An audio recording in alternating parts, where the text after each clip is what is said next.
Ils étaient des dizaines de milliers de Zoulous en fête à Durban pour célébrer leur nouveau roi. Le président Cyril Ramaphosa a remis au roi Misuzulu Kazwelethini son précieux certificat de reconnaissance par l'État.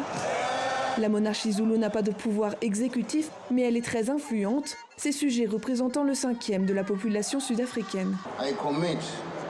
Je m'engage à utiliser la force numérique des Zoulous pour développer le pays et l'économie et apporter la paix et la réconciliation, d'abord entre les Zoulous et entre les Sud-Africains. Puisse votre main ferme guider et apporter stabilité à la royauté zoulou.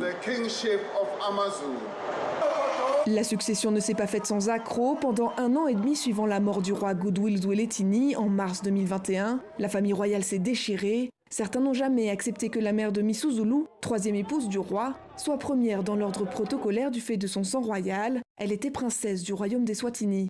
Alors en plus du prince Misuzulu, 2 autres fils se sont déclarés prétendants au trône. Déjà, il y a 200 ans, les Zoulous avaient ces litiges de succession. Bien avant le règne du grand roi Shaka sur la nation zoulou. Et quand lui-même était sur le trône, il a fini par être assassiné.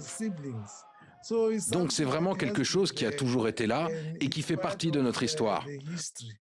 Le couronnement traditionnel a eu lieu en août dernier, mais c'est celui-là, l'officiel, qui entérine l'accession au trône du roi. Il percevra une subvention de l'État de près de 4 millions d'euros par an. Il est aussi, depuis la fin de l'apartheid, le gérant de 30% des terres de la région du KwaZulu-Natal, desquelles il prélève des taxes. Un privilège qui est régulièrement contesté et qui sera certainement une question soulevée pendant le règne du nouveau roi. Il devra d'abord rassembler et apaiser une famille royale éclatée.